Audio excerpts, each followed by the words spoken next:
We're here with the Google Pixel 3a, which is Google's mid-range phone. This is their attempt at making a budget version of the Pixel. In Singapore, it retails for $659 for the 3a and $779 for the slightly larger 3a XL. Let's start by taking a look at the phone.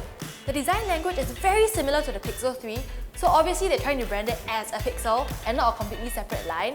You still get the two-tone back here, but while the Pixel 3 is made of aluminium and glass, this is actually polycarbonate, which is a nice way of saying plastic.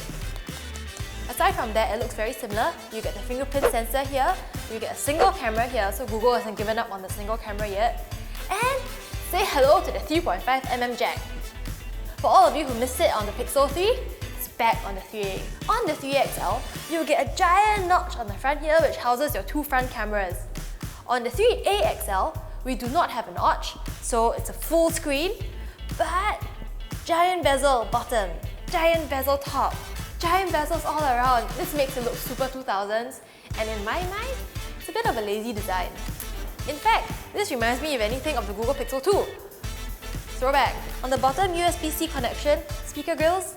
Yeah, that's about it. At a glance, you wouldn't be able to tell this apart from the Pixel 3. So now let's talk about where the phones are different.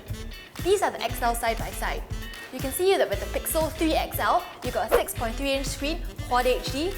With the budget version, 6-inch screen, Full HD. Processor is the biggest difference. So while this original guy here is running a Snapdragon 845, this new fellow on the block is a Snapdragon 670. That's a solidly mid-range processor, which means that you're going to be looking at this.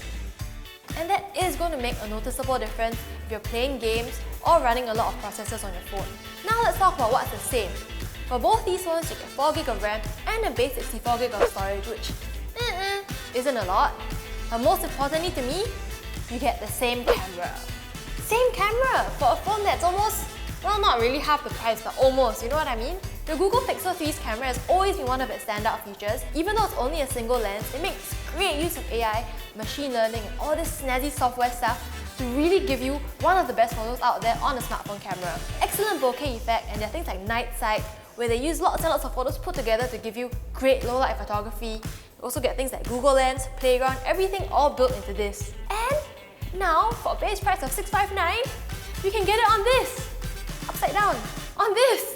You're getting a top-of-the-line camera that really goes toe-to-toe with the best smartphone cameras out there, not because of the hardware, but because of Google software. And on top of that, because it's a Pixel, you get Google software support.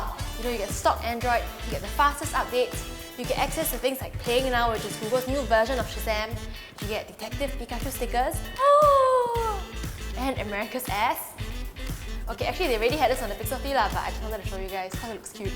Now, is the Google Pixel 3a actually worth it? For $659, the price is on par with something like the Mi 9 or the OnePlus 6T. And those phones all have either 845 or 855 processors, much better RAM, much better storage. Specs-wise, it kind of makes this look a bit But at the end of the day, if you're buying a Pixel, it's not because you're someone who's chasing the highest specs or you want the most value for money. You're buying it because you're a Google fanboy and you just want your ticket into the Google ecosystem and to be part of the Google world. And for that, $659, hey, help me in. Liz, out!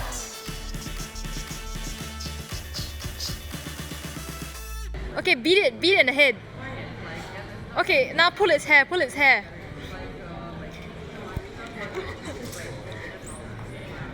Jigglypuff, are you amused? Oh my god, he's still waving at me.